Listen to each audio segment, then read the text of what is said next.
como siempre, tratamos de generar una grabación, algún producto más. Corina, te voy a preguntar, ¿vas a usar PowerPoint?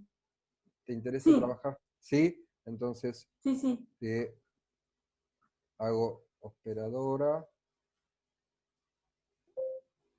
Bien, hagamos. Bien. Bueno, y tengo el placer de presentarles a una querida amiga, una gran profesora de muchos años ya, que comenzaron a trabajar en temas de derecho informático, cofundadora de ADIAR, de la Asociación Argentina de Derecho Informático, allá por 2007. Eh, Corina es profesora de Derecho Internacional Privado de la Universidad Nacional del Sur. También es profesora en la misma materia, en otras materias cercanas en la Universidad Nacional de Río Negro. Es investigadora del proyecto de incentivos. Bueno, además es una gran referente en estos temas y siempre nos interesa su mirada y su aporte desde el mundo jurídico y desde el mundo de las tecnologías. Así que bueno, Corina, eh, muchas gracias por estar, muchas gracias por este esfuerzo. Sé que venís de semanas intensas, porque además es muy activa. Si ustedes han participado o han visto algo de un concurso de Derecho Internacional y Cine, ella es una de las promotoras, una de las grandes creadoras, promotoras, es una competencia internacional. Si alguien trabajó en arbitraje, ella prepara equipos de arbitraje internacional. Así que como verán es una profe con muchos campos, y lo interesante de la mirada de Corina es que nunca pierde el perfil de lo jurídico, nunca pierde el perfil de el derecho, de los principios, desde la mirada jurídica. Seguramente esto tiene que ver con la disciplina, ¿no? Que el derecho internacional privado tanto incide, ¿no? Los principios jurídicos, el orden, tanto inciden en ese campo. ¿Es así, Corina? Sí, gracias por la presentación, muchas gracias por la invitación. Lo que no entendí bien, porque por ahí el audio no es bueno, si es que tiene muchos años o hace muchos años que viene investigando, ¿cómo es eso? Porque ayer cumplí años, ¿sí? Entonces, no No, sé, ya, entonces digo, pobre de mí. no. Tiene muchos años investigando. Una purreta. Tiene muchos, vos fíjate, tiene muchos años, coma, investigando, pero por ahí si le sacar. No. Sin coma, sin Bueno. coma, sin coma. Bueno, gracias, es una broma para empezar. Bueno, gracias nuevamente, José, por invitarme a este seminario. Igualmente somos medio como primos, los proyectos de investigación, el proyecto de investigación en el que participa siempre José y bueno, en donde estaba Noemí, con el grupo de investigación de la Universidad Nacional del Sur. Así que hemos hecho algunos eventos y en alguna oportunidad se han animado a venir a Bahía Blanca. Y así que bueno, gracias nuevamente por la invitación. Bueno, este tema, como les comentaba José, soy investigadora, soy profesora de la Cátedra de Derecho Internacional Privado, que está a mi cargo en la Universidad Nacional del Sur y en la Universidad Nacional de Río Negro. Y esto que les estoy comentando es un poco para decirles que lo que refiere a investigación siempre ha sido mirado hacia el derecho privado y en particular hacia el derecho internacional privado. Los grupos de investigación que he tenido y que sigo teniendo se refieren a esto: sociedad de la información y derecho internacional privado, principios jurídicos de la sociedad de la información, pensando siempre en el derecho internacional privado. Y bueno, esta clase que voy a dar aquí, esta disertación, un poco también tiene que ver con esto, con el derecho privado, y en particular con el derecho internacional privado. Por eso es que hoy a José le preguntaba de qué años son como promedio los alumnos, porque derecho internacional privado es una materia que está en las últimas materias. ¿Está en el segundo cuatrimestre ahora? Está en ambos cuatrimestres. Ah, está en ambos cuatrimestres, bueno. Les cuento que soy egresada de la Universidad Nacional de La Plata, ¿eh? Así que soy una especie de mujer pública, en el buen sentido. Soy profesora en 2 universidades públicas, egresada de la Universidad Pública de la Universidad Nacional de La Plata, e hice 2 maestrías, una en la Universidad de Rosario y otra en la UBA, así que soy pública, ¿eh? Así que en el mejor de los sentidos, ¿sí? Bueno, y entonces este comentario que les estaba haciendo es un poco para saber el auditorio si ya ha hecho derecho internacional privado o no, a ver qué me pueden contar. Todavía no. Es una materia de quinto, pero todavía no llegamos. Quizás el año que viene, con las correlativas que cumplamos este año, la podamos cursar. Claro. ¿Y hay 2 cátedras en La Plata ahora? ¿O más? Ay, no sé, no revisé. Bueno. En el concurso del que le estaba hablando recién José, el concurso de cine y derecho internacional privado, que lo hicimos el viernes pasado, participaron como jurados 2 profesoras de la Universidad Nacional de La Plata, que tienen a cargo 2 cátedras, una es Liliana Rapalini y otra Analía Consolo, así que, bueno. Bien, vamos a hablar de lo nuestro. Y entonces, a ver, el título era Reflexiones en torno a la inteligencia artificial como fuente del derecho, más o menos así era la propuesta. La verdad que cuando hablamos de reflexiones es porque no lo tenemos muy claro todavía y estamos pensándolo, pero de algún modo lo vamos compartiendo y ese compartir con alumnos posiblemente nos enriquezca a todos. Les voy a compartir entonces unas diapositivas.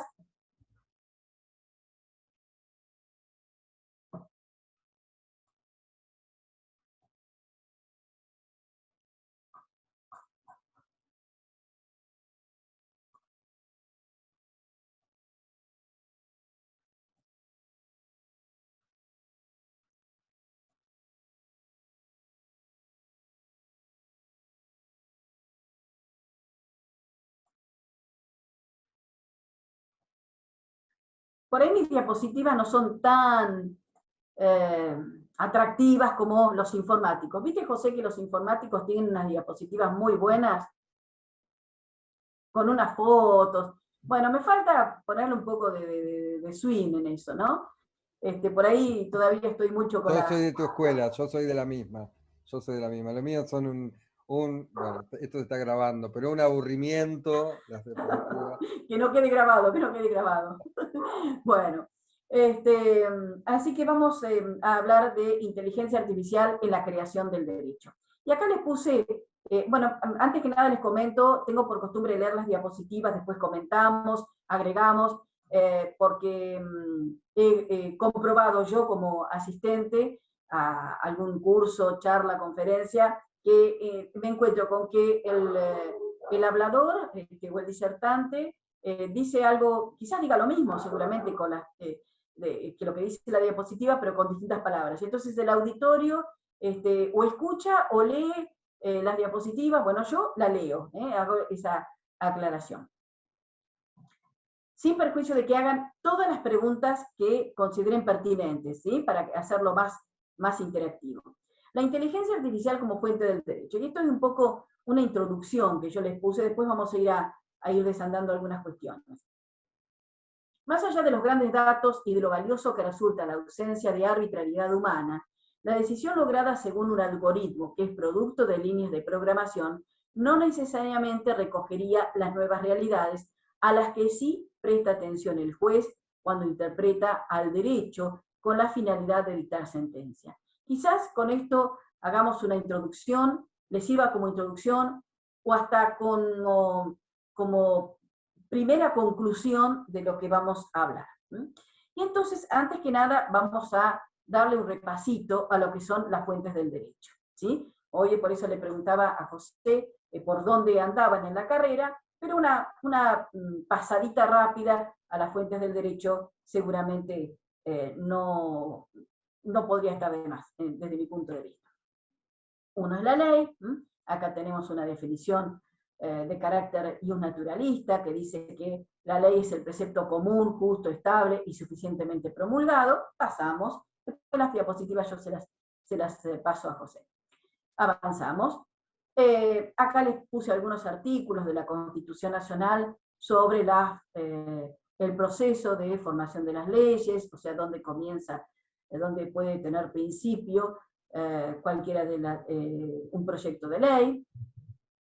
Estos son los artículos, y esto es sobre, entonces, la ley, que tiene caracteres, obligatoriedad, generalidad, justicia, autenticidad. Obligatoriedad no puede dejar de cumplirse, aun cuando se trate de una ley supletoria. Sabemos que las leyes supletorias son aquellas que suplen la voluntad de las partes. Cuando las partes no dijeron nada, entonces ahí aparece en escena la ley, y es el campo propio de los contratos. Generalidad, se aplica a todas las personas que están en la misma situación. Justicia, porque es una búsqueda de justicia. En realidad acá tenemos también el componente iusnaturalista en esta conceptualización de los caracteres de la ley. Y autenticidad, que tiene que ser entonces emitida por el órgano que está destinado a hacerlo. Pasamos por adelante, por esto, leyes imperativas y leyes supletorias. De algún modo ya dijimos que las supletorias son propias del campo contractual. La ley de orden público, que son aquellas leyes imperativas, pero que además tienen otro carácter más, y que contienen o comprenden ellas mismas el espíritu de la legislación. En general hoy puede decirse, en cuanto al orden público, que el mismo se identifica con lo que interesa al orden social o a las instituciones fundamentales del Estado. Tenemos que diferenciar entonces ley de orden público y ley imperativa. Dijimos que la ley de orden público es una ley imperativa. Y acá les presento, ustedes ya lo conocen, pero nuevamente tienen ante sus ojos el artículo 12 del Código Civil y Comercial, que dice que las convenciones particulares no pueden dejar sin efecto las leyes en cuya observancia está interesado el orden público. También les pongo el artículo 80 de la Constitución Nacional, pasamos esto también. El artículo 5 del Código Civil y Comercial, que refiere a la vigencia de las leyes. Este artículo comprende lo que ya decía el Código de Vélez, que eran vigentes a partir del 8º día de su publicación, sin perjuicio de otra situación, como puede ser el día que ellas mismas lo determinen. Por ejemplo, aquella ley que dice, bueno, esta ley va a empezar a regir a partir del momento de la reglamentación.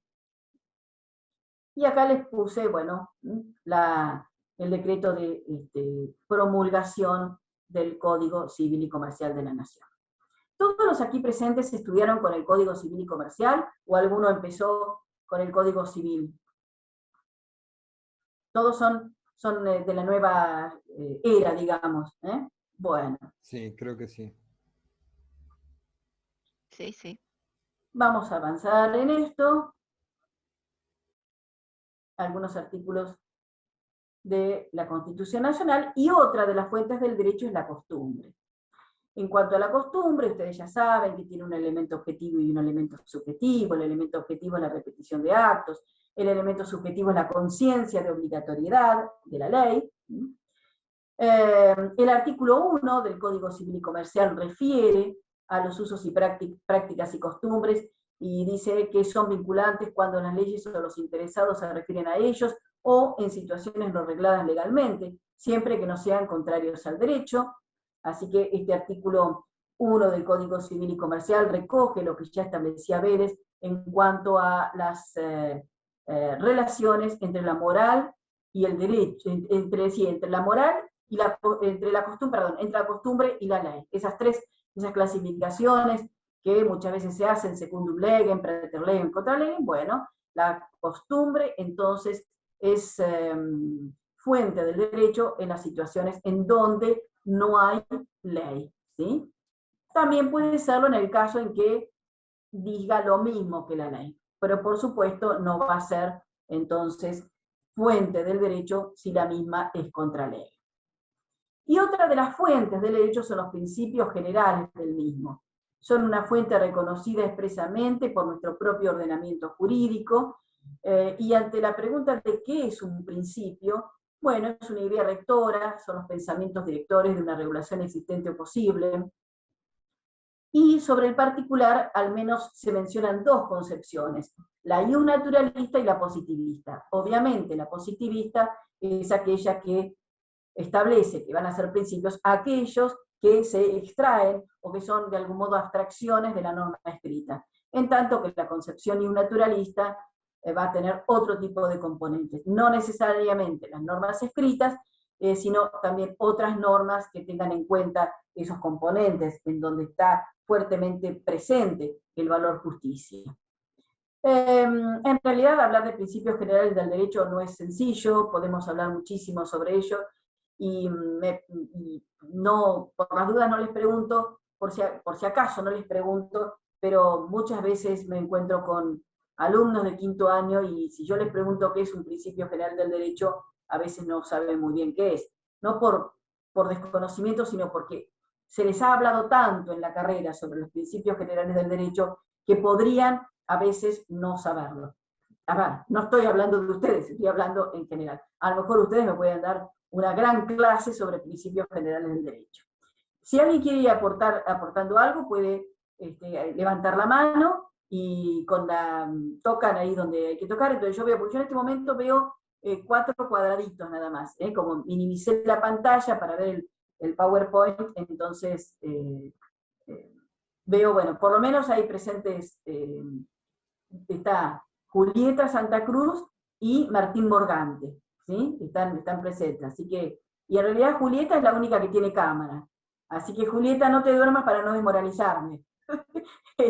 Martín puso foto, y ¿está Martín Morgante? Sí, sí, acá estoy. Ah, bueno, buenísimo, gracias. Porque a veces se sacan unas fotos y hacen así o así, y entonces uno a la pasada no sabe si es, si es la foto o el alumno que está presente. Entonces a veces le digo, bueno, hacemos la mano. Como les decía entonces, a veces nos encontramos con que no sabemos muy bien en qué consisten los principios generales del derecho, porque hemos hablado tanto, hemos aludido tanto a ellos sin tener tanta certeza. ¿Por qué? Porque a veces si se le dice al alumno, esto es el principio general del derecho, esta es una definición de principios generales del derecho, pareciera que podría llegar a ser una manera autoritaria de entender a los principios generales del derecho. No sé si alguien quiere opinar algo sobre esto. ¿Nada? Sí, Buenísimo. Corina. Sí. No, en realidad es interesante lo que planteas de justamente que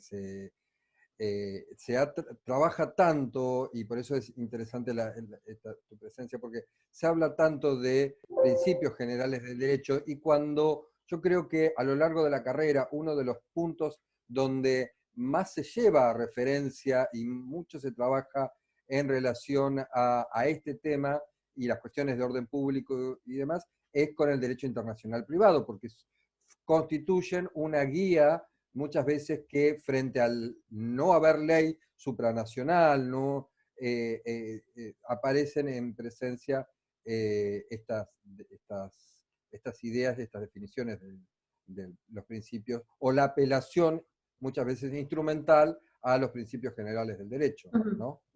Bien, y acá tenemos el artículo 2, que habla de la interpretación. Dice: la ley debe ser interpretada teniendo en cuenta sus palabras, finalidades, las leyes análogas, las disposiciones que surgen de los tratados sobre derechos humanos, los principios y los valores jurídicos de modo coherente con todo el ordenamiento jurídico. Le puse negrito a propósito principios. En una disertación que hizo Kebelmacher de Carlucci cuando se estaba de algún modo presentando el Código Civil y Comercial a través de distintos cursos y seminarios que se hacían, a propósito no pusieron principios jurídicos, sino que pusieron los principios, un poco para ser más abarcativo. Bueno, dentro de las funciones que se cumplen, los principios generales cumplen funciones como fuente y como elemento de interpretación de la ley. Avanzamos, acá hay algunos principios. Estos son principios del derecho privado. En cuanto a los principios del derecho internacional privado, podríamos agregar algunos otros. Y otra de las fuentes del derecho es la jurisprudencia, que tiene una función de modernización y adecuación de la ley a las nuevas realidades sociales, económicas, culturales y políticas del país. Por regla general, la jurisprudencia está vinculada a la repetición de los, esperen que me falta una vez, de los pronunciamientos de los tribunales en sentido uniforme sobre una cuestión de derecho, y esos pronunciamientos deben emanar de tribunales de cierta jerarquía. Ante la pregunta de si un solo pronunciamiento hace jurisprudencia, bueno, ya sabemos que todo va a depender entonces de quién es que haga ese pronunciamiento.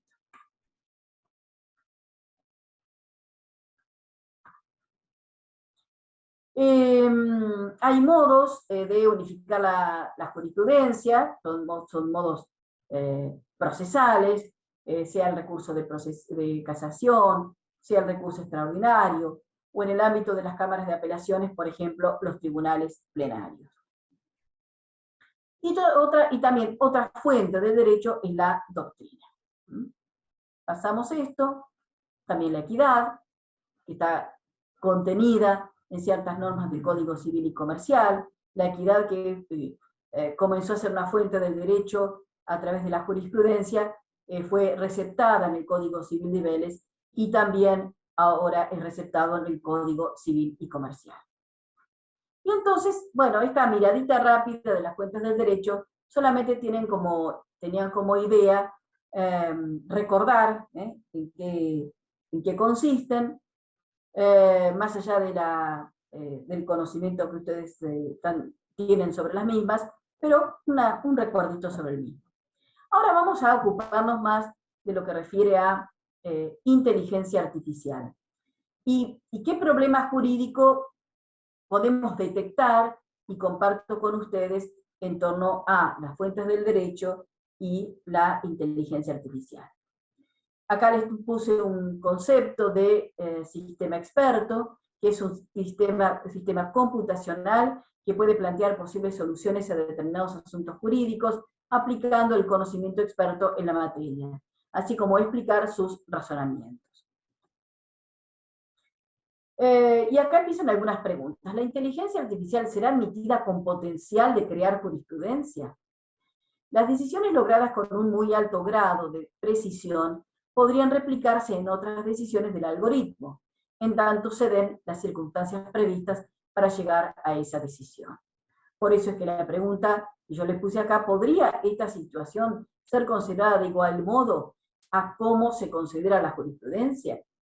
Recordemos que ustedes seguramente ya han estado hablando, en algunos encuentros he podido estar, en otros no pude, pero seguramente han hablado sobre la inteligencia artificial en las decisiones judiciales. Algo Han hablado. Hablando, sí. Buenísimo. Sí. Entonces ustedes ya saben, a ver, si alguien me quiere contar qué visión tienen sobre el particular. Una visión que la admite, una visión crítica, a ver qué me podrían decir. Una visión que la admite, pero con ciertos sesgos, ¿puede ser? O sea, teniendo en consideración que puede tener ciertos sesgos, claro, perfecto, bueno. Y entonces acá tenemos en esta pregunta, las decisiones logradas con muy alto grado de precisión, porque eso es lo que nosotros logramos. A ver, Martín Pino, que lo conoces, José, en una entrevista que le hice para el programa de radio del Departamento de Derecho, que está a mi cargo, el programa de radio, y que Martín también estuvo presente en este encuentro que organizamos el año pasado con el grupo de José, Y él hablaba sobre las ventajas de la inteligencia artificial, porque con muy poco tiempo se decidían conjuntamente una serie de, un gran número de situaciones jurídicas. Eso desde ese punto de vista es muy bueno, tiene también bastante precisión, porque, a ver, a veces podría no estar una decisión con un tono muy subjetivo del juez, o una decisión a veces rápida que toma, que toma el juez al resolver. O sea que desde ese punto de vista podría verse como precisa, y también podría vérsela, vérsela como una decisión de tono o de corte objetivo. Digo, podría, ¿sí?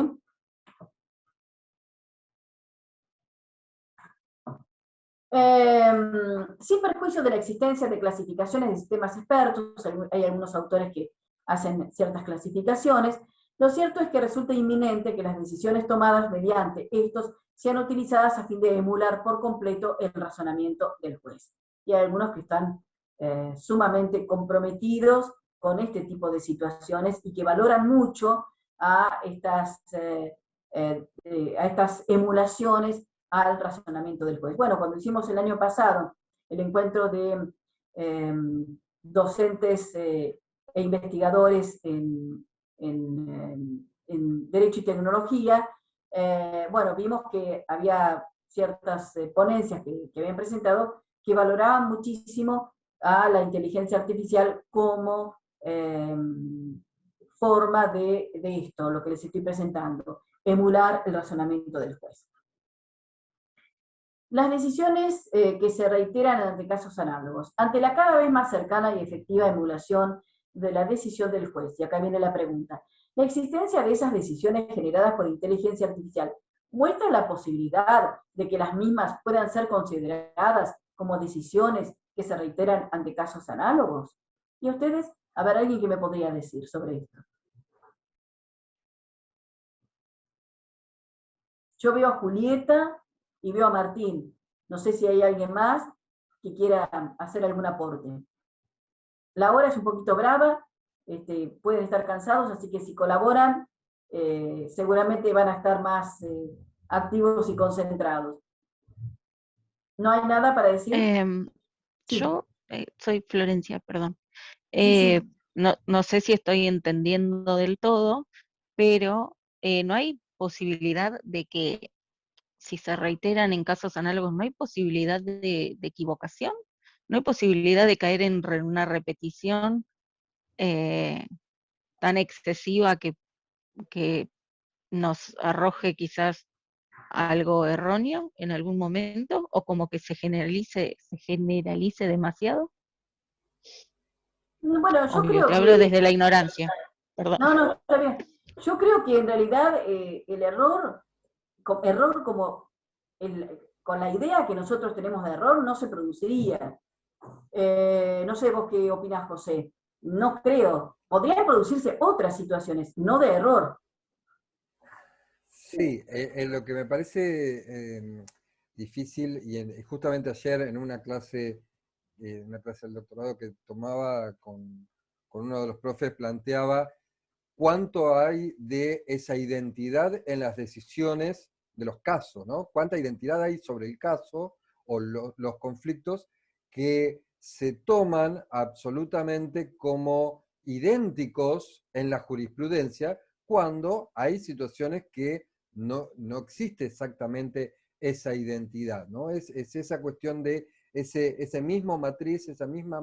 Bueno, ¿existe realmente eso? ¿Podemos considerar? Claro, me refería a eso. No son todos los casos exactamente iguales. Por eso decía cómo se puede llegar a que se den decisiones tan idénticas en casos que no son todos los factores idénticos. No sé Por si eso me es que explico, tendría por eso por ahí... que ser su... Ay, perdón. No. No, por ahí me estoy explicando mal yo, pero ya dije desde la ignorancia un poco del tema tan en profundidad, ¿no? Por eso es que para mí se tendría que supervisar por los humanos, para ver qué tan exacto e idéntico sería. Bueno, cuando nosotros hablamos de jurisprudencia decimos, a ver, aplicamos una decisión ya tomada anteriormente por ser un caso análogo. ¿Y qué entendemos como caso análogo? Caso en donde las circunstancias que consideramos relevantes son las mismas, por ejemplo. Pero por supuesto, no es tan, es mucho más fácil decirlo que aplicarlo. Y además, muchas veces los jueces primero toman la decisión y después la fundamentan. Entonces, es un poco, a veces algunas situaciones de estas podrían llegar a entrar con force. Y bueno, y nosotros tenemos las decisiones de cómo se diferencian las decisiones de primera instancia, segunda instancia, tercera instancia, como es el Tribunal Superior de una provincia, y luego la Corte. Por lo tanto, también podría haber errores en la inteligencia artificial desde ese punto de vista. Entiendo que no error en el mismo sentido que consideramos el error del humano, de la persona humana, que a veces puede confundirse que algo sucedió en un año y no en otro, cuando hace su análisis el juez, pero podría darse esa situación, porque en definitiva los datos son cargados por una persona humana y los sesgos son propios de un humano, razón por la cual si eso admitimos como que puede dar lugar a error, entonces podría ser un error, ¿sí? Pero la cuestión es más allá de eso, más allá de cómo se llega a la decisión a través de la inteligencia artificial, la pregunta que nos podemos hacer es si las distintas decisiones generadas a través de inteligencia artificial, en la medida que tengan también analogía, pueden entonces ser consideradas como casos que se reiteran y eso englobarlo dentro de la jurisprudencia. No sé si estoy siendo clara, si alguien quiere preguntar, con mucho gusto. ¿No? Bien. Profe. Sí. Perdón. Sí, Macarena. Iba a hacer una acotación, no, en mi opinión, porque sí, claro. no entiendo demasiado el tema. Pero me genera, si bien entiendo que si la base que analiza el sistema es igual en los puntos centrales, probablemente termine generando la misma respuesta, a nivel informático digo, me genera un poco de pudor llamarlo jurisprudencia.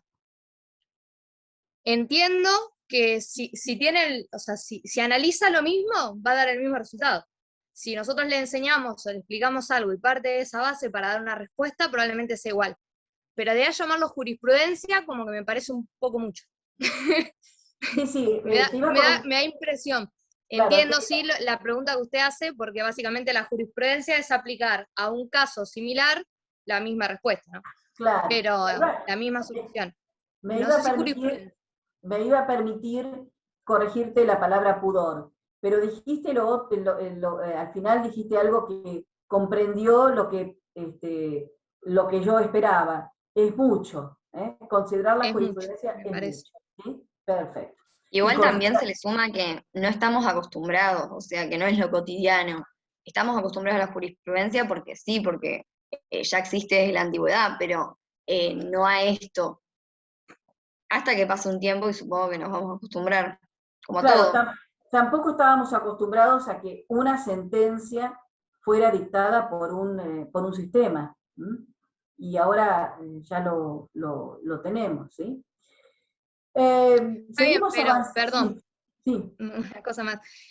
Por ahí nos podemos acostumbrar a que un sistema dicte una sentencia, pero no sé si llamaríamos a ese sistema juez.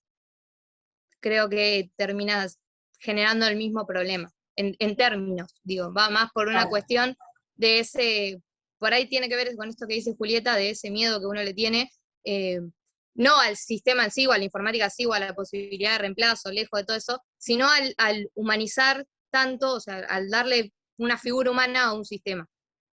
Sí, bueno, lo que todos dicen es que en realidad el sistema no sería el juez, sino el juez sería el que firma, pero son tantas las cantidades de operaciones que realiza el sistema experto que quizás el juez no pueda controlarlas a todas. Claro. Y entonces el juez deposita la confianza en ese sistema experto y en definitiva fácticamente sería quien obra como juez. Más allá de que haya una persona que se llama Juan Pérez y que sea titular del juzgado.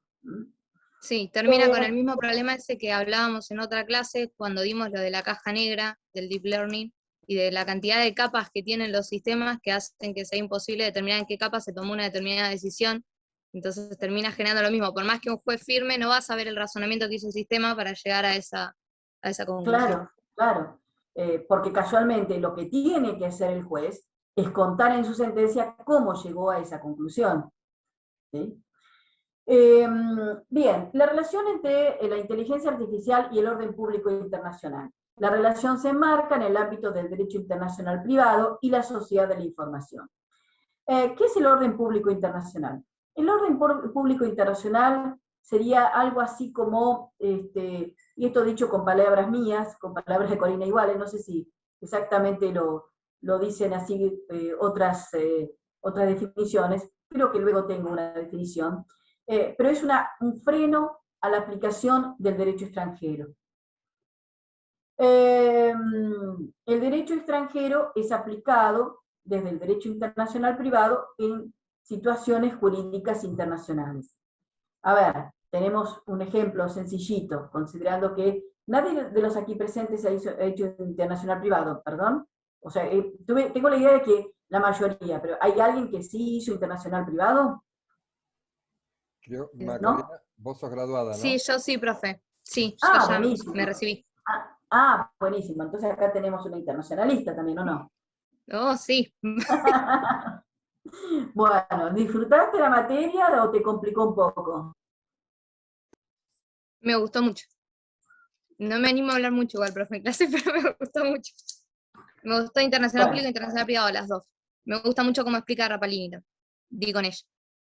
Con Rapalini, bueno, les comentaba que Rapalini la semana pasada estuvo como jurado en el concurso. Bueno, para quienes no pasaron entonces por las huellas del derecho internacional privado, el orden público internacional, como les dije, es un freno a la aplicación del derecho extranjero. Hay situaciones jurídicas internacionales en donde corresponde aplicar el derecho extranjero. ¿Y esto cómo es? Bueno, a ver un casito sencillito. A una persona que está domiciliada en otro estado, no importa la nacionalidad, puede tener nacionalidad argentina, viene a Argentina y pretende realizar un acto para el cual, se requiere que tenga plena capacidad civil. La plena capacidad civil en Argentina hoy se adquiere a los 18 años, pero hace unos años se adquiría hasta los 21 años, y hace muchos años más se adquiría a los 22 años. Podría ser que esa persona provenga de un país en donde la plena capacidad civil se adquiera a otra edad, por ejemplo, 17 años. En este momento no tengo presente si hay algún país que requiere los 17 años para adquirir la plena capacidad civil, pero sí teníamos muchos casos cuando los estados vecinos a Argentina tenían como fecha la de 18 años y nosotros todavía teníamos la de 21 años. Bueno, entonces volviendo con este casito un poco para explicarles en qué consiste esto, tenemos a una persona que viene de otro país, que está domiciliada en ese otro país, y su capacidad o la capacidad del Estado en donde se domicilia es diferente. Por ejemplo, se requiere menos edad para adquirir la plena capacidad civil. Pretende realizar una inversión en Argentina, pretende, por ejemplo, comprar un inmueble, y entonces, según nuestras leyes, no sería capaz, suponiendo que no tenga esa edad que exige nuestro ordenamiento jurídico. Pero sí que sí tiene la edad que sí admite el ordenamiento jurídico del país de donde proviene y en el cual sí está domiciliado. Entonces, el escribano va a decir, esta persona no tiene plena capacidad civil. Pero va a decir, entonces, ¿qué va a decir? Desde el derecho internacional privado no me tengo que fijar yo en las leyes argentinas, sino que tengo que mirar las leyes del país, del domicilio de donde provienen. Y bueno, y a eso se refiere cuando estamos hablando de aplicación del derecho extranjero. Estamos aplicando las leyes de otro Estado. Podría darse una situación en donde el derecho extranjero tenga una norma que no sea admitida por nuestro ordenamiento jurídico, pero que más allá de eso, que hay algo que permite que no sea admitido. Y pensemos, a ver, una partida de matrimonio celebrado en un país determinado, celebrado de acuerdo a las leyes de ese país, en donde, por ejemplo, una persona de sexo masculino se casa con una persona de sexo femenino, pero que tenga 11 años de edad. Entonces, esa partida de matrimonio, que es un acto administrativo de ese otro Estado, no va a tener reconocimiento en Argentina. ¿Por qué? Porque aun cuando se haya celebrado el acto jurídico matrimonio en el país de donde provienen los contrayentes, según las leyes de ese lugar, bueno, ese matrimonio para nosotros conculcaría el orden público internacional. ¿Por qué? Porque con esa forma de ver la no aplicación del derecho extranjero, estamos protegiendo el espíritu de nuestra legislación, o los valores que nuestra legislación recoge. ¿Quedó claro en qué consiste orden público internacional? ¿Sí? Para quienes no han pasado por derecho internacional privado. ¿Está claro? ¿Alguna duda pueden preguntar? ¿Todo bien, Julieta? Te veo a vos nada más. Así que tenés la suerte de que te pregunte vos. Bueno. Todo perfecto. Atención. Atención. La existencia de una inteligencia artificial creadora del derecho será tenida como tal en la medida en que sea aceptado en ese carácter por el propio ordenamiento jurídico. Bueno, esto en realidad da un poquito cambiada de lugar la diapositiva, pero esto un poco responde a algo que decíamos hace un ratito y a lo que decía Macarena. Y me parece un poquito mucho llamar a esa reiteración de casos decididos con inteligencia artificial jurisprudencia, como darle demasiada entidad. Pero podría ser que, que sea aceptado, que el ordenamiento jurídico argentino acepte esa forma de decidir y entonces estaríamos dándole una entidad que quizás por ahí en este ámbito o en el día de hoy no todos estamos de acuerdo en dársela. A ver, esperen que quiero ver si hay algo que está medio... a ver.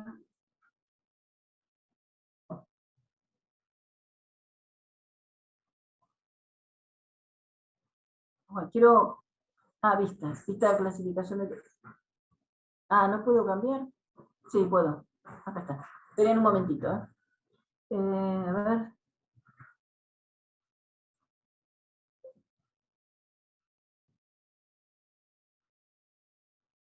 Esto lo hacemos así. Hay algo que estaba mal, estaba cambiado. Bueno, creo que ahora está más.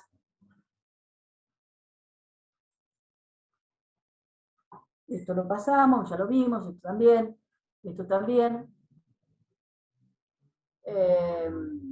Esto un poco lo que decíamos hace un rato en relación a los sesgos. Esto cuando la voy a revisar, cuando les envíe el material, voy a ver si no hay alguna que está cambiadita de lugar. Pero que también nos sirve para esto que estamos hablando. Y después les voy a explicar por qué hablamos de orden público internacional. ¿Cómo van a decir que estaba hablando de fuentes y ahora me aparece con el tema de orden público internacional? Bueno, yo les voy a explicar de dónde proviene esta aparición. Algo que también hace un ratito conversábamos era, a ver, sobre las reiteraciones de las decisiones, la analogía, la identidad de los casos, y bueno, y otra cuestión es la de la captación de la realidad. ¿Por qué? Porque en la medida, salvo que se vayan agregando elementos a ese sistema experto, si no se agrega más información y el sistema experto va a trabajar, va aprendiendo dentro de toda la información que fue incorporada en el inicio, podría entonces de algún modo estar siempre dentro de lo mismo. Por eso es que yo acá les pongo, dice, si se acepta la inteligencia artificial decisoria con crédito suficiente para ser considerada creadora del derecho, la capacidad de aprender que tenga la inteligencia artificial hará que ésta aprenda dentro de su propio lineamiento. Y entonces, por eso es la pregunta que les puse arriba. ¿Qué pasa con la captación de la realidad? ¿Por qué? Porque la jurisprudencia, las leyes no cambian con tanta asiduidad como cambia la realidad, y sin embargo la jurisprudencia va adaptando la norma de algún modo a la realidad. ¿Cuántas normas? Bueno, hace un ratito yo les dije que la equidad como fuente del derecho fue primero admitida por vía jurisprudencial y luego fue admitida por vía normativa. Entonces, si realmente la inteligencia artificial podría captar la realidad. Y todo depende también, bueno, sí, esa capacidad de aprendizaje que va a tener, pero que también va a depender de quién incorpora esos datos. O sea, se tendría que actualizar constantemente. Podría ser así, sí, podría ser. Sí. Pero aún en términos de la capacidad de actualizar constantemente que se venga realizando y que el sistema de captación de la realidad vaya, y el sistema de inteligencia artificial vaya trabajando con, perdón, con la retroalimentación que se produce dentro del sistema, estaríamos de alguna manera bajo la misma lógica, bajo el mismo lineamiento que se plantea ahí. O sea, estamos retroalimentando, ¿no?, al propio sistema con los antecedentes que están creados en función del mismo sistema. No sé si se entiende. Y la forma de razonar y decidir en función de ese sistema. ¿Se entiende? ¿Se entiende esto que...? Claro, y estimo, según si estoy interpretando bien lo que estás diciendo, José, estimo que estaría siempre en la mano de quien alimenta al sistema. O quien lo diseña. O quien lo diseña. O quien lo diseña. Yo me imagino el problema de un sistema así en una causa de familia.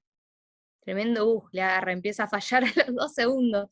Con lo difícil que es una causa de familia y con todas las opiniones que tienen las distintas partes, para intentar convencer al juez, el sistema enloquece a los 2 segundos. Sí, bueno, y en tercer párrafo, el que les puse acá, el segundo párrafo, lo expresado es una advertencia que consiste en remarcar que la inteligencia artificial podría decidir sin una necesaria captación de la realidad. Con lo cual, podría traer a lo que más adelante he puesto como estancamiento, un posible estancamiento del derecho. Un supuesto que nos hace pensar en un posible problema jurídico.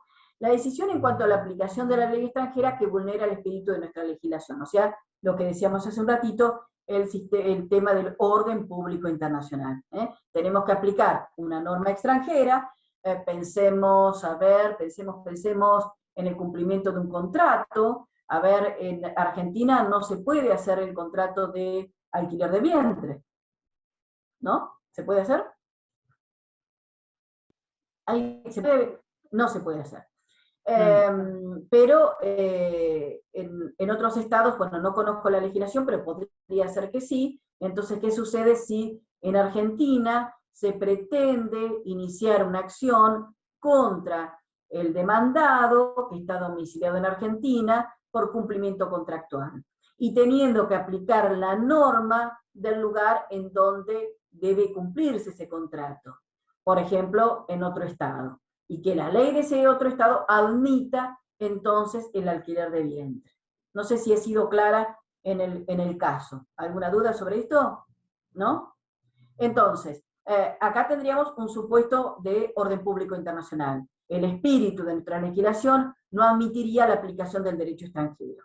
¿Sí? A ver, alguien que dice, bueno, a mí me tenía que pagar tantos pesos por alquilar mi vientre, inicio una acción judicial ante el juez del domicilio del demandado, que está en Argentina, y entonces, en principio, el juez argentino debería aplicar el derecho del país del cumplimiento del contrato, y ese país podría ser tal que admita el contrato de alquiler de vientre. Entonces, ahí aparece en escena nuevamente lo que decíamos hace un ratito, la cuestión del orden público internacional. Un supuesto que nos hace pensar en un posible problema jurídico. Si en el complejo proceso decisorio llevado a cabo mediante inteligencia artificial se decide en una cuestión de derecho internacional privado, en donde corresponde analizar la aplicación de la ley extranjera, y en el caso que dicha ley vulnere el espíritu de nuestra legislación, dicha decisión será tomada dentro de los límites fijados para el autoaprendizaje de la misma inteligencia artificial. A ver, pasamos un poquitito más acá. Algo que se me cambió de lugar. A ver, esto sí. No, así. Acá está. Es esto. Entonces, acá aparece esta cuestión de la aplicación del derecho extranjero, resolver la aplicación del derecho extranjero a través de la inteligencia artificial. Y que podría ser, entonces, que en algunos casos haya decisiones jurisprudenciales similares, jurisprudenciales entre comillas, similares, tomadas mediante inteligencia artificial. Por eso es que acá hacemos esta relación entre orden público internacional y fuentes del derecho. La fuente del derecho sería la jurisprudencia. ¿Y qué sucede si se aplica entonces, se resuelve mediante inteligencia artificial alguna cuestión propia de la aplicación del derecho extranjero? Nuevamente estamos en el mismo problema de hace un ratito. ¿Le vamos a dar identidad, le vamos a dar entidad tal como para considerar la jurisprudencia? Bueno, lo que yo les dije hace un ratito, en realidad la entidad tal va a ser en la medida en que el ordenamiento jurídico así lo admita. Esa es mi idea. Y esto también, cuando hablamos hace un ratito de estancamiento del derecho, hay algo más para agregar. Nosotros dijimos que podría producirse un estancamiento del derecho si todas las decisiones que se reiteran están tomadas dentro del los mismos parámetros del algoritmo. Que podría entonces producir un estancamiento del derecho. Pero, a ver, cuando nosotros hablamos de orden público internacional, hablamos de un orden público internacional mutable. ¿Y qué significa mutable? Significa que va cambiando con la realidad. A ver, en estos momentos, si alguien trae, por decirlo así metafóricamente, pretende el reconocimiento de un matrimonio celebrado en el extranjero, de dos personas del mismo sexo, no va a haber ningún inconveniente y se va a reconocer en la medida en que el matrimonio haya sido celebrado cumpliendo las normas y todos los requerimientos propios del lugar de celebración. Pero hace unos años, pensemos, no recuerdo, ¿alguien recuerda cuántos años hace que tiene la ley que admite el casamiento entre personas del mismo sexo? En el 2010, me parece. 2010. 11 años, ¿no? 11 años. Bueno, si hace 15 años alguien pretendía ese reconocimiento, no iba a ser admitido. Y entonces, ¿por qué? Iba a decir, porque esto atenta contra el orden público internacional. El orden público internacional tiene un carácter mutable, capta la realidad. Y entonces a eso también nos estamos refiriendo con la posibilidad de estancamiento del derecho. La inteligencia artificial, si no capta la realidad, como decíamos hace un ratito, no captaría lo que es el orden público internacional en su faz dinámica y solo lo haría en su faz estática. No sé si estoy siendo clara en todo lo que les estoy diciendo y por supuesto que cualquier duda que tengan me la van haciendo saber.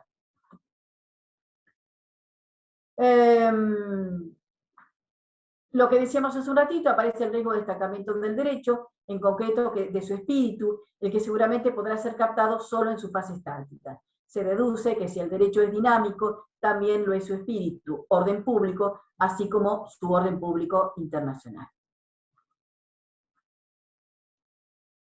Acá les puse una definición de orden público internacional, conjunto de principios que inspiran un ordenamiento jurídico y que reflejan los valores esenciales de una sociedad en un momento dado. Felsen de Cárdenas, y que el orden público internacional resulta ser una defensa, un muro, que impide la aplicación del derecho extranjero indicada por la norma de derecho internacional privado. Dicho muro se hace patente cuando el derecho extranjero que debe ser aplicado contradice el espíritu del derecho del Estado. El orden público internacional es mutable porque el espíritu del derecho también lo es. Tenemos acá el artículo 2600, que está en el título de disposiciones del derecho internacional privado, que refiere al orden público internacional. Refiere al mismo que las disposiciones del derecho extranjero aplicables deben ser excluidas cuando conducen a soluciones incompatibles con los principios fundamentales de orden público que inspiran el ordenamiento jurídico argentino. Y a modo de conclusión, por supuesto pueden venir preguntas, y a lo mejor descubrimos nuevas cuestiones. Dice, el prever hasta dónde puede llegar el desarrollo tecnológico, si bien esta cuestión es propia de los informáticos, y a las que ya tienen muchas respuestas, los informáticos tienen muchas respuestas, sí hay un problema que sí nos alcanza, nuevamente sí, a los juristas, y es el de determinar cuál es el rol que el derecho va a otorgar a las decisiones tomadas a través de la inteligencia artificial. Lo que decíamos hace un ratito, le vamos a dar el rol de juez, vamos a considerar a esas repeticiones de jurisprudencia, vamos a decidir, bueno, cuestiones de orden público internacional también a través de la jurisprudencia, teniendo en consideración el riesgo de estancamiento del derecho, dado que el orden público internacional es de carácter mutable. Esto es lo que podemos decir hoy, pero pregunten y a lo mejor se pueden aclarar las dudas que pueden llegar a tener.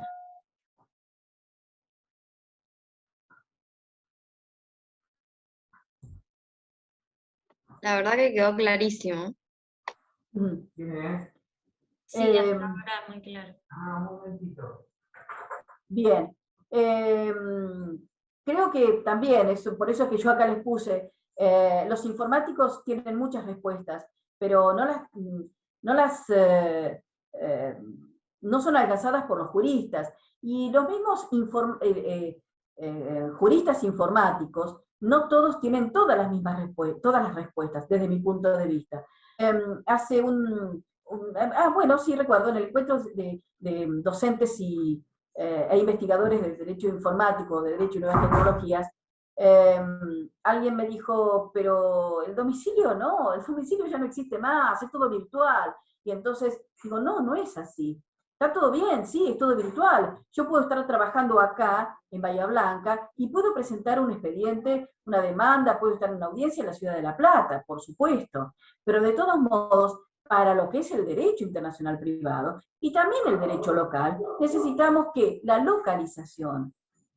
Si no, ¿cómo hacemos cuál es el ordenamiento jurídico a aplicar?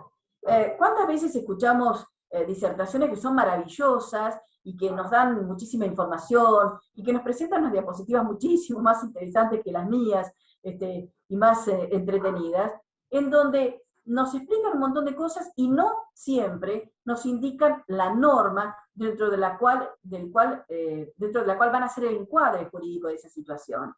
Entonces, necesitamos eso, y en el derecho internacional privado necesitamos la localización. Por eso, a veces los juristas tienen algunas respuestas, pero nosotros, los abogados, o los estudiosos del derecho, y los investigadores, necesitamos algo más. No nos alcanza con las respuestas que nos dan los informáticos.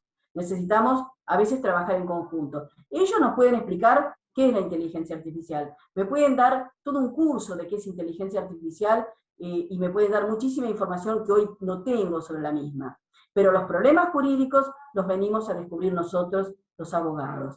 Y son problemas que a medida que vayamos andando, vamos a ir detectando unos y otros, y tenemos que ir viendo a ver cómo los podemos ir descubriendo. Hoy dijimos, bueno, a ver, la jurisprudencia, puede ser, sí, reiteración de casos, está bien, bueno, reiteración de casos, esa reiteración no la hace el juez, sino que la hace un sistema informático, pero el juez es el que firma. Y como dijimos hace un ratito, el juez no revisa seguramente cada uno de los pasos que hizo el sistema experto para llegar a esa decisión. Por lo tanto, fácticamente quien decide es el sistema experto.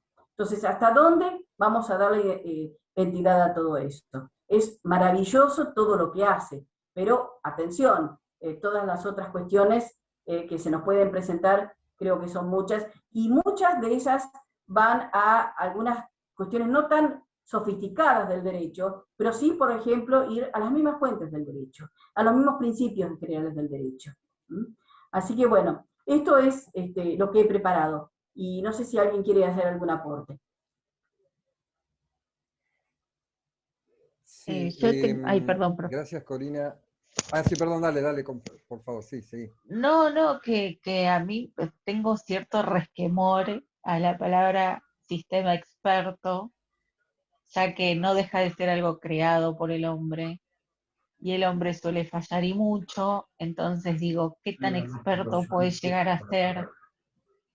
Y eso, ¿no? Siempre, o sea, ¿cómo se prevé la posibilidad de que en algún momento falle? Y si falla, las consecuencias, o sea, ¿hay no sé, algo creado para la recuperación? No sé cómo, no sé si se me entiende lo que digo.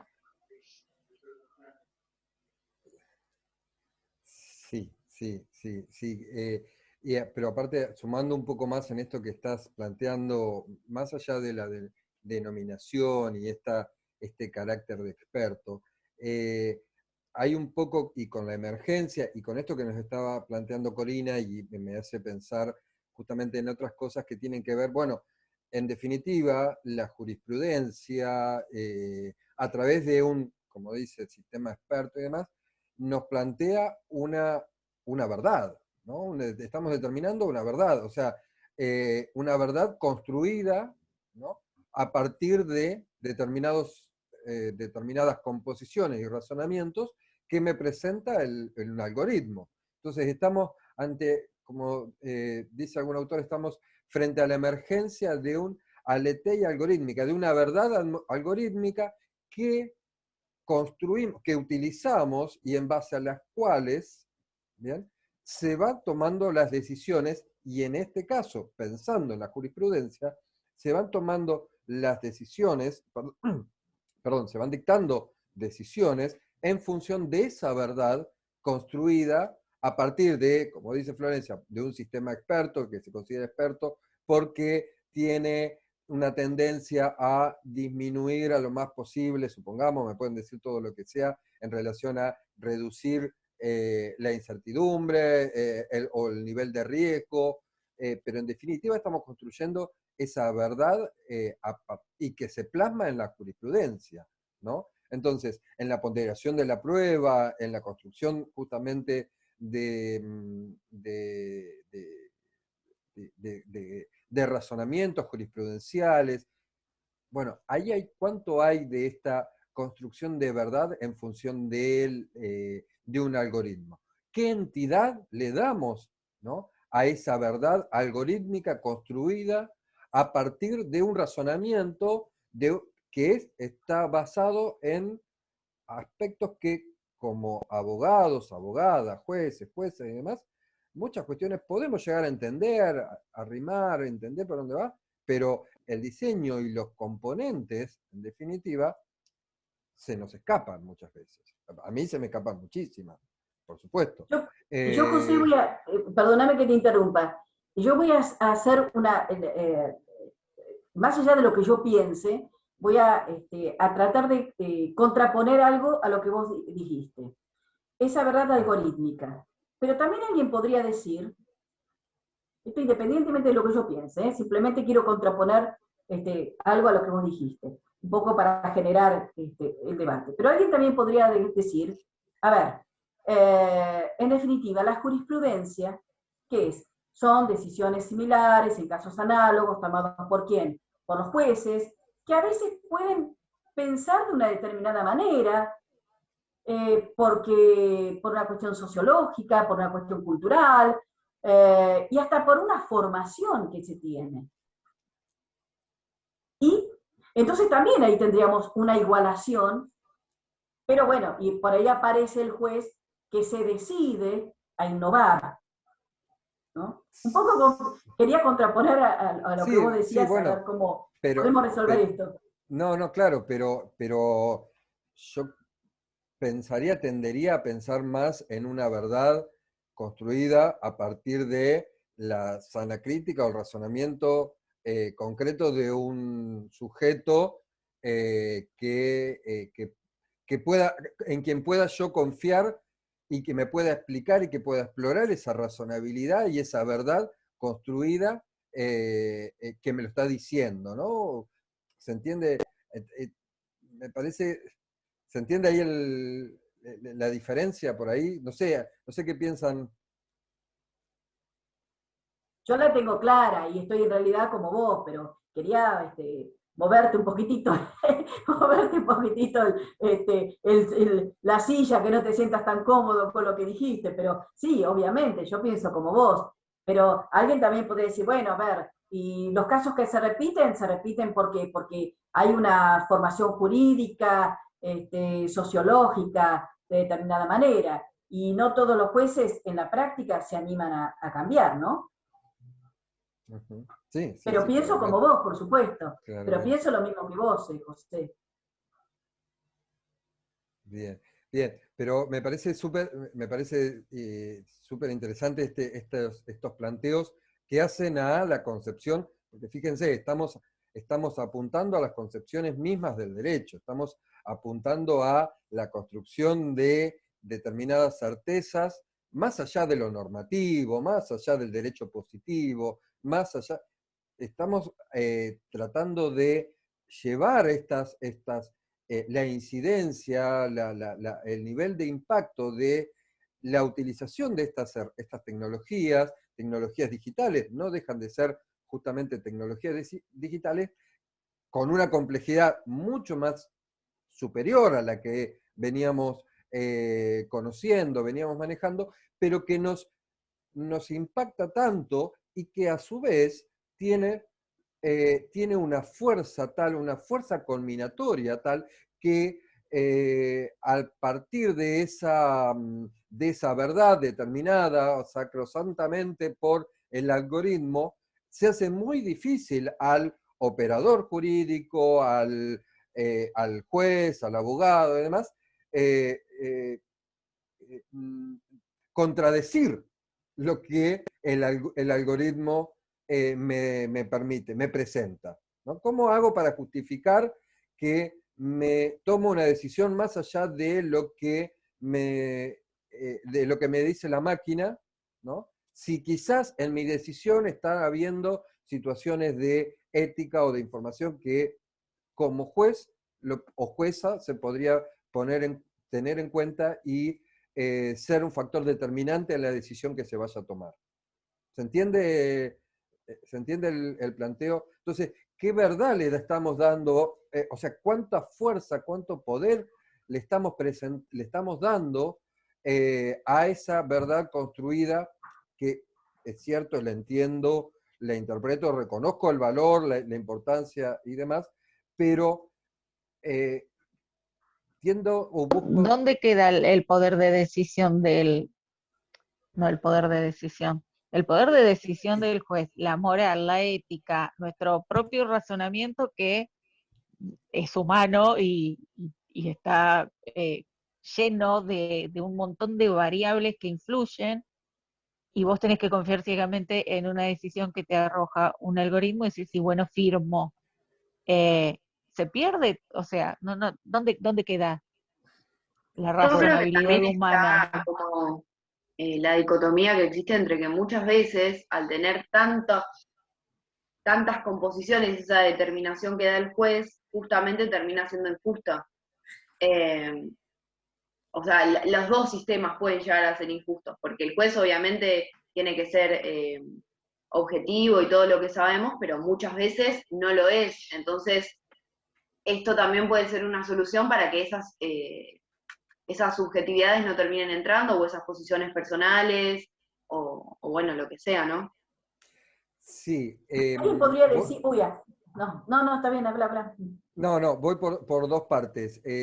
Por un lado, lo que dice Flor es que, bueno, sí, es cierto, y ahí pueden decir, bueno, lo que pasa es que hay que ver para qué, dentro del proceso judicial, digamos, para qué se utiliza o cuál es el uso que se le da a la inteligencia artificial, porque es distinto si es distinto el posicionamiento, si pensamos que la inteligencia artificial lo utilizamos como un colaborador de determinados aspectos dentro del proceso, ¿no? de determinadas cuestiones más generales o una herramienta más, a que la inteligencia artificial sea justamente como hay modelos y hemos visto ejemplos y demás, que directamente la decisión que reemplace la decisión de un juez, ¿no? Entonces, podría pensarse en esto, ahí como para suavizar un poco este planteo que está haciendo claramente Florencia y que es mucho más crítico en este último ejemplo. Pero también, y comparto la cuestión de lo que dice Bianca, bueno, sí, en definitiva, tanto uno como otros no son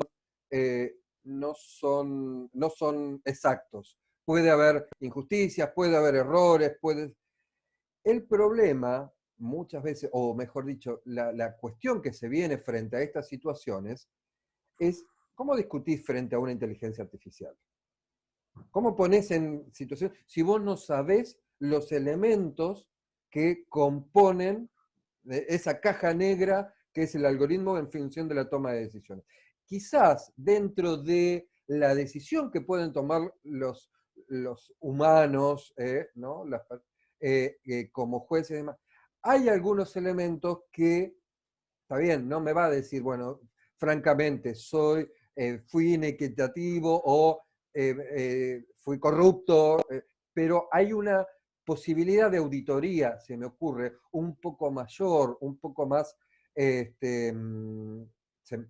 pienso, ¿no? O aparece más a trasluz, se me ocurriría pensar, en un sistema humano, ¿no? Cuando la toma de decisión pasa un poco por ese lado. Coincido, Bianca, en que claramente ambos, digamos, y en algunas presentaciones de las que hacía referencia a Corina del año pasado y demás, había bien claro sobre la mesa este planteo de que un sistema experto podría disminuir ciertas subjetividades, ciertos sesgos que también que tienen los jueces o juezas que también tengan que tienen hoy en día y todos los conocemos y los aceptamos.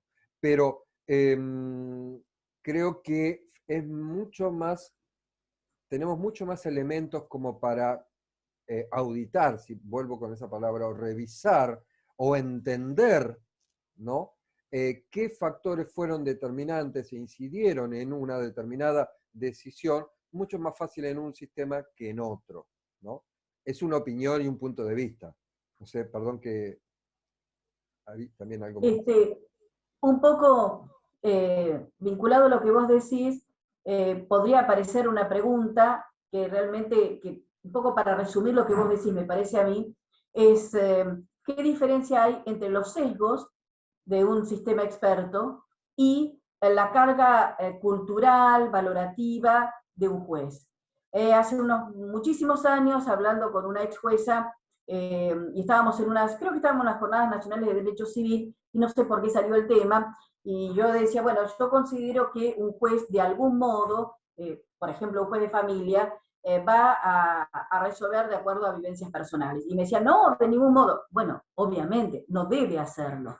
Pero de algún modo, esas vivencias personales que tuvo el juez pueden servir también hasta para alcanzar a comprender o ponerse en el lugar de alguna de las partes y entender cómo podría haberse sentido en tal o cual situación. Por eso es que un poco lo que estás diciendo, quizás, si entendí bien, se puede resumir en esta pregunta. ¿Qué diferencia o qué paralelismo podemos hacer en todo caso entre los sesgos del sistema experto y la carga valorativa en base a experiencias personales que puede tener un juez? Exacto, esa es una excelente pregunta de investigación. Ahí presentamos el proyecto de investigación concreto, porque justamente es así, es un muy buen punto de reflexión y de análisis para entender, tratar de dar un poco de luz sobre estas cuestiones, sí. Bien, no sé si hay alguna otra pregunta. ¿Comentarios? No, porque cada vez que pregunto o hablo me enriedo más. Así que mejor me callo. No, pero son bien concretos y bien interesantes justamente los aportes. No, y además yo Bien. pensaba todo esto desde el lado que es el pensamiento que tenemos que tener, ¿no? El lado ingenuo, de que un juez, sin poder abstraerse de su situación personal, quizás termine tirando más para un lado que para el otro. Pero también sirve como por muchos factores de corrupción o de situaciones que no son tan ingenuas y que se termine fallando en un sentido o en otro, ¿no? Bueno, a veces, yo una vez hablando con un juez le decía, no en relación a él, por supuesto, que a veces en las decisiones se ve hasta el humor del juez. No sé, bueno, acá ¿cuántos graduados hay? Está... Dos, creo. Macarena y yo.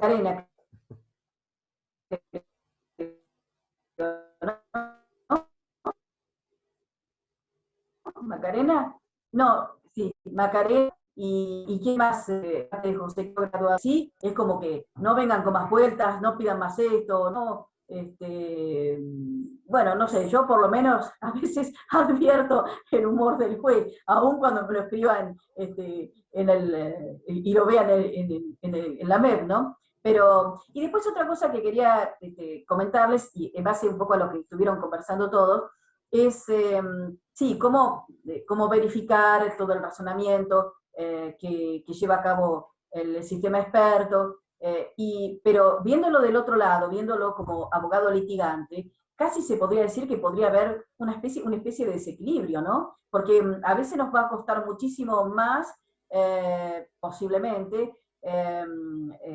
apelar una decisión que tiene todas las respuestas.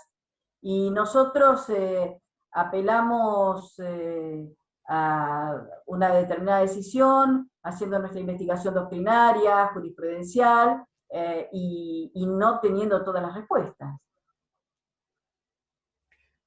Sí. Algo parecido vimos en la clase pasada, me parece que, no, la clase pasada no, la anterior me parece que fue, cuando dimos el uso de un sistema que le permitía a los abogados que podían adquirir ese sistema, poniendo los datos de la causa, determinar cuánto le podía llegar a corresponder de daño moral, cuánto le podían pagar de los distintos daños, cuánto podía solicitar según el juzgado y según los datos de la causa. Que hablábamos de ese desnivel que hay entre el abogado que puede acceder a ese sistema, entonces puede preparar su estrategia de otra manera, que el abogado que no cuenta con esa herramienta. Entonces, si lo ponemos del lado del juez, es aún peor esa diferencia en llegar a adquirir las herramientas necesarias para poder lograr lo que uno quiere lograr, claro, que beneficia. Bueno, yo no me dedico mucho a previsional, pero tengo una causa previsional de hace muchos años, y ANSES era quien tenía que presentar la liquidación, no la presento intimaciones, y en la última intimación la jueza me dice que yo presente la liquidación. Y yo hacer esa liquidación es sumamente compleja, así que ¿qué tengo que hacer? Recurrir a un programa que yo no lo tengo, lo tiene que presenta que prepara la liquidación. Bueno, ahí sí también podríamos ver una especie de desequilibrio, pero también podríamos ver, a ver, cuando nosotros ahora hacemos la actualización de intereses según la página de la Corte, y para ustedes que son todos jóvenes, no saben que antiguamente esa posibilidad no existía. Entonces, ¿qué había que hacer? Había que hacer cálculo numérico, manual, y esa tasa que a lo mejor variaba 3 días, a lo mejor estaba 3 días o 2 días, había que hacerlo todo manual, que era terrible, ¿no? Era imposible, digamos, hacer esa liquidación según la tasa del Banco Provincia. Y bueno, ahora porque lo hace la página, de algún modo, bueno, va llegando a más personas, pero sí, a veces también el desequilibrio que existe para poder estar, en todo caso, a la altura de poder apelar una decisión dispuesta por un sistema experto.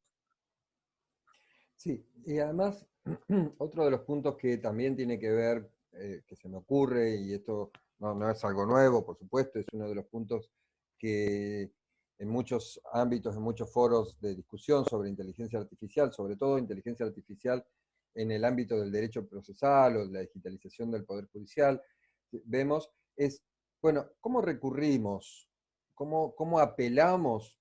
Hay una cuestión lógica ahí muy difícil a mí se me ocurre muy compleja de interpretar, porque cómo se apela, qué sentido tendría apelar una decisión tomada por un sistema experto.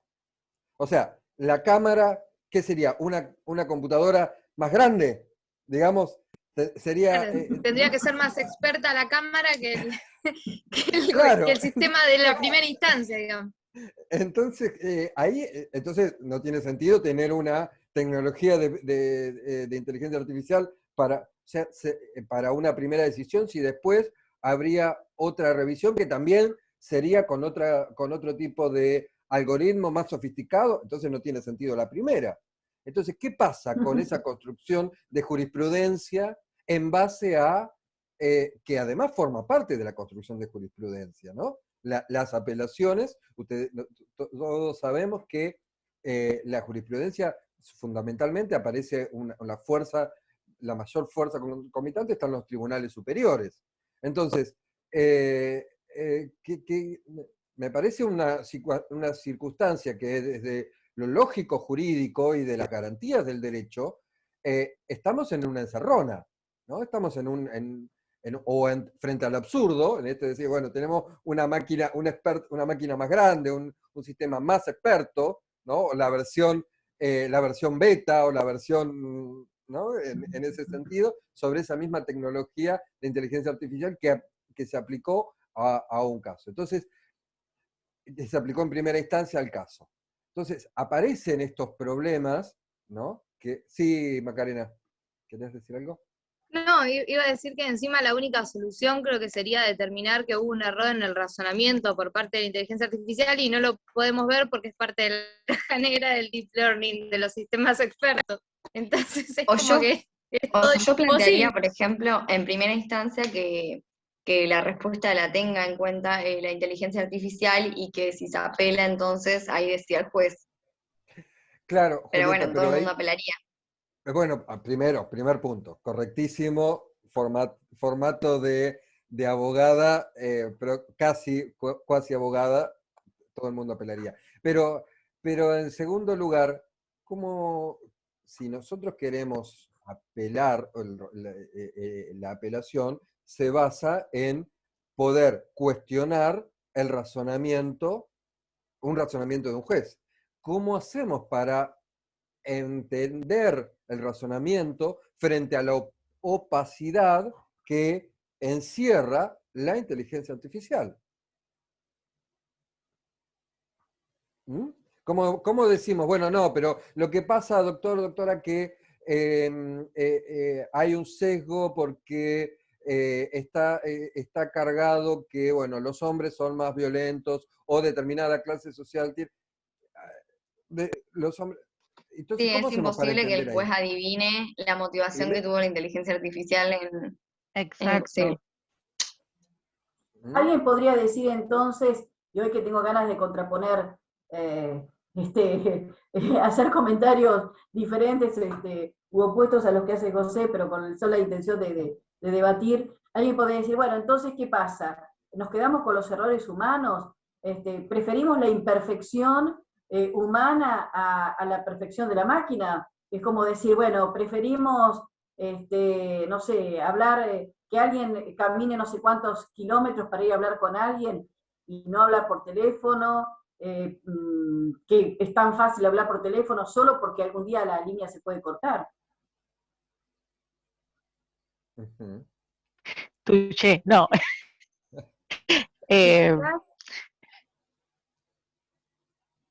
Sí, Flor. Perdón. No, yo, hay tantas, no sé si decir fallas, que todavía no empecé a ejercer como abogada y es como que decir que hay fallas, es como que, bueno, pero es muy difícil imaginarse esto en una práctica cotidiana y no estar preparados, por ejemplo, como venimos hablando, si no se puede apelar una decisión que arroja un algoritmo, entonces no tendríamos que primero hacer un trabajo previo para estar preparados para diferentes situaciones. O sea, si no tenemos teléfono, estamos preparados tenemos otras vías de comunicación. O sea, podemos paliar que se corte la línea, que exploten los sistemas, etcétera. Pero estamos preparados es como que siento que se caminó, que se corrió y no se caminó en este sentido. No sé si me explico. Queremos una solución dada por un algoritmo, pero no tenemos las herramientas para justificar algo que querramos discutirle a este algoritmo. Entonces, confiamos ciegamente y listo. Bueno, sí, es que ahí aparece uno de los puntos más importantes. A ver, digo, ¿recuerdan hace mucho tiempo atrás, cuando comenzamos el seminario, yo les había puesto una clásica distinción entre sociedad civil, gobierno y mercado, en la concepción de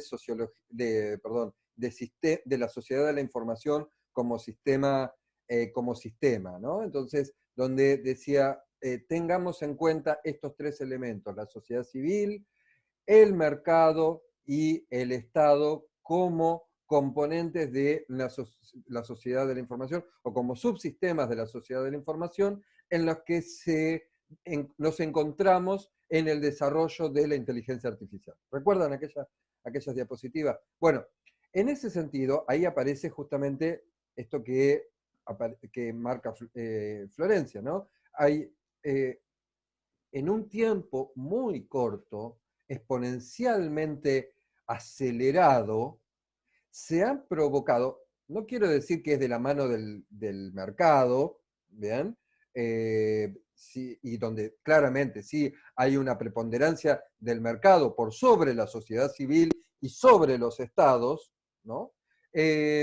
Donde se ha producido esta revolución industrial, esta revolución tecnológica, esta revolución digital, donde en breve tiempo, y sobre todo maximizado a través de la pandemia, la cantidad de digitalización de las prácticas cotidianas y todas estas cuestiones que sabemos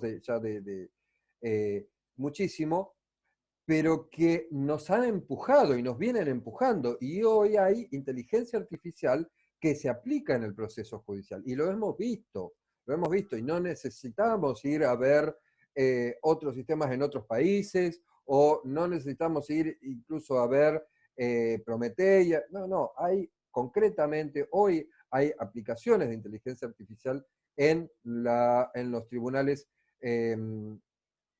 inteligencia artificial blanda, suave, o como lo quieran llamar, pero hay una automatización de estas cuestiones. La Fiscalía de Estado, el otro día en el simposio de Informática y Derecho en la JAIO, están planteando un sistema de expertos.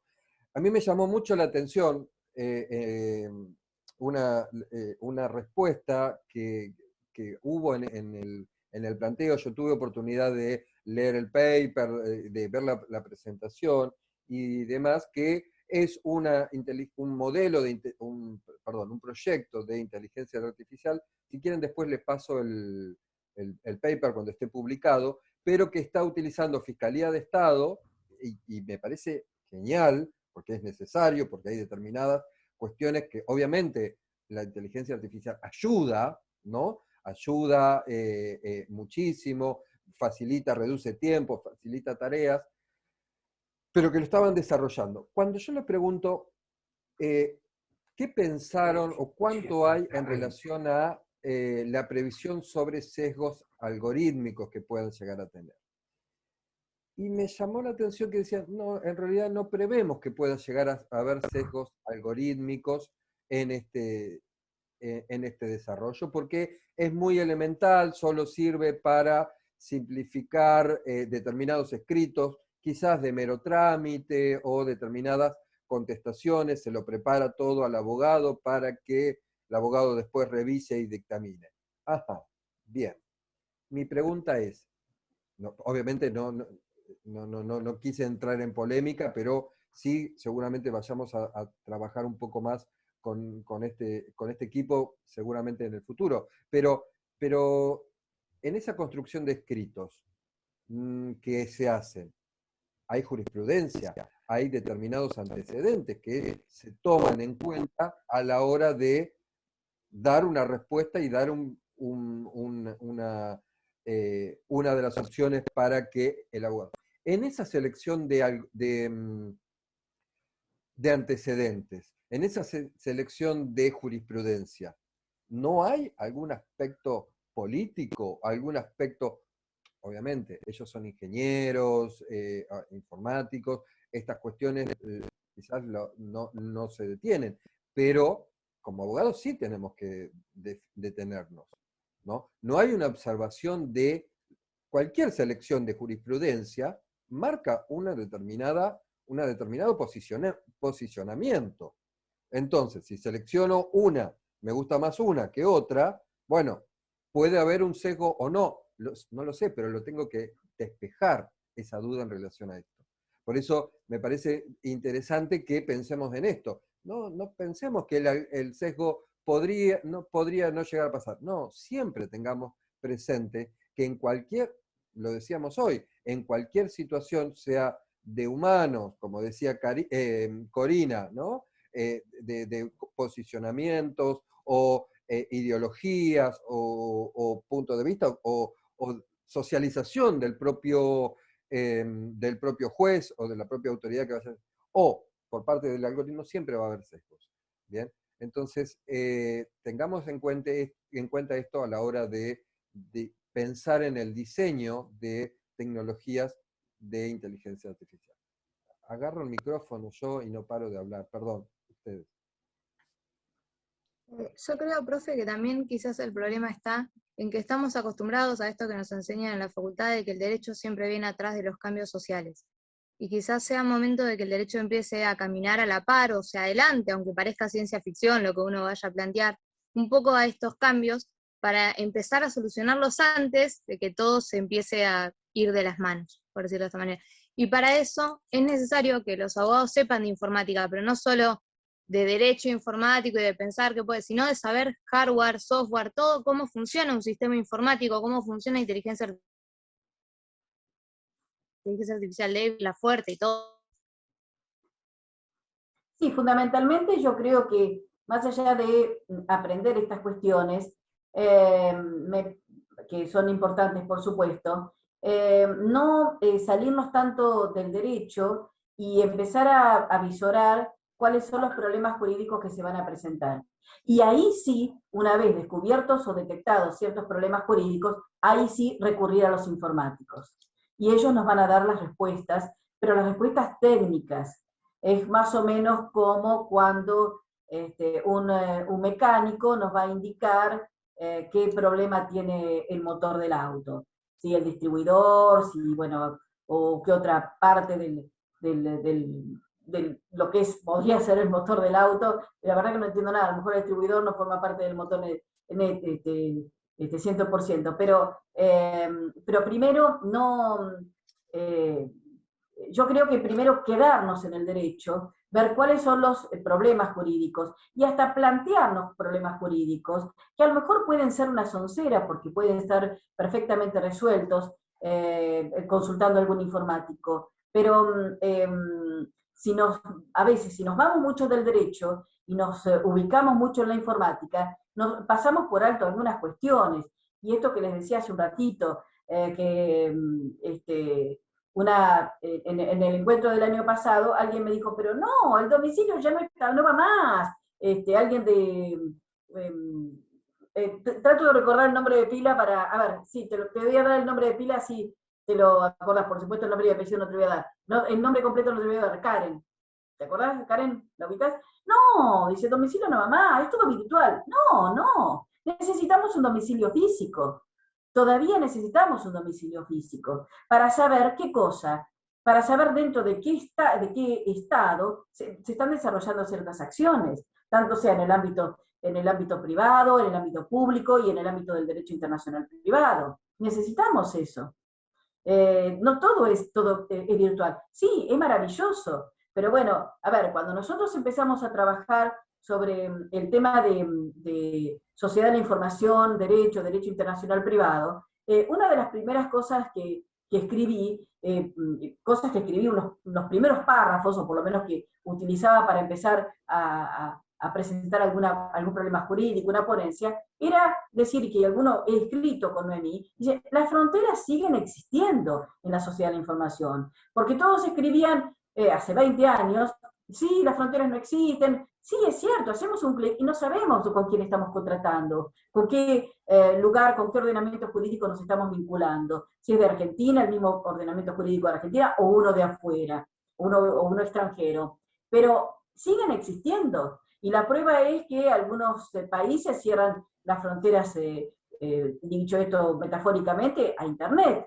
Y entonces, bueno, por eso a veces no olvidarnos del derecho, partir desde el derecho y decir, bueno, qué problemas jurídicos se presenta y a partir de ahí decir, bueno, ahí sí recurrir a los informáticos, y los informáticos a lo mejor dicen, esto ya está resuelto, porque es así o así, y si no, ver cómo podemos atajarnos para las eventualidades que se pueden presentar. José, ¿estas son de las últimas clases? Sí, me queda esta y la próxima clase va a estar Ernesto, perdón. Ernesto con Marina, ya me lo confirmó. ¿Y yo puedo hacer una pregunta de entrevistadora? Sí. Sí. Bueno, y ahora como hacemos como que estamos en Rebeldía. En Rebeldía es el programa de radio del Departamento de Derecho. Y a través de todo este curso que lamentablemente no he podido hacer, me gustaría haber estado en las reuniones, pero bueno,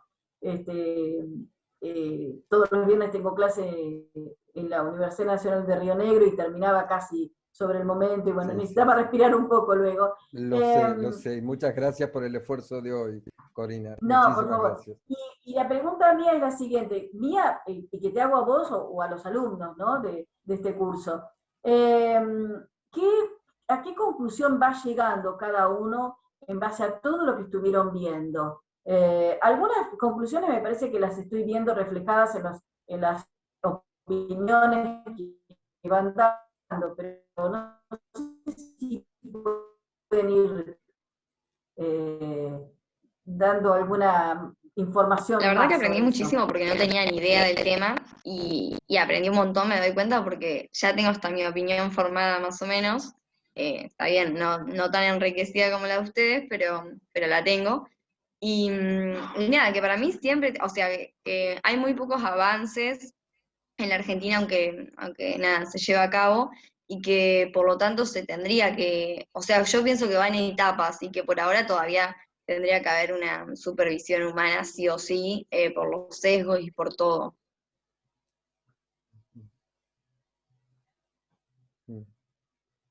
¿Alguien más? Sí, yo creo que me tiraría a tratar de implementarla en otro lado. No sé si ya está implementada, o sea, sí, el profe se ríe porque yo le dije, yo soy como medio rebelde, pero yo trataría de que se empiece a implementar, por ejemplo, quizás ya se implementa y como uno es soldado raso en este sentido, en estos temas, en los tiempos, o sea, no sé si ya lo enfocaría a la decisión última donde el juez firma. ¿Cómo puede ser que se estén aplicando estas tecnologías y te den fecha para juicio en 4 años? O sea, yo trataría de que se utilice o que se implemente en otra etapa de los procesos. No sé si se entiende. Y creo que mi investigación de trabajo de seminario también está apuntada a ese tema y en la posibilidad de que sea todo un poco más expeditivo dentro de lo razonable, pero no tan alejado en el tiempo. Porque detrás de toda esa tecnología estamos nosotros que somos los humanos. Y nosotros, Sí. como nosotros al costadito, porque somos los abogados que vamos a llevar un caso, pero hay familias, hay gente, está bien, Sí. entre comillas clientes, pero... No, pero incluso, pero también de todas maneras hay inteligencia artificial en una liquidación de intereses, de multa, cuando esto se define básicamente por cuando entra en juego algún nivel de inteligencia artificial para hacer esos cálculos. Pero más allá de esto, y más allá, comprendo lo que decís Florencia y lo que decís Julieta, hay un punto que vuelvo y que me interesa hacer, volver adrede en relación a esto, que es esta cuestión de, ¿es instrumental? ¿La inteligencia artificial es instrumental o me va a provocar un cambio sustantivo, ¿no? En nuestra concepción del derecho, en nuestra concepción de la verdad, en nuestra concepción del proceso? ¿Mm? Y ese es el gran debate que me parece que por ahí atraviesa estas cuestiones. Independientemente de, bueno, de los usos, las aplicaciones y demás, ¿qué nivel de razonamiento crítico le estamos dando a la implementación?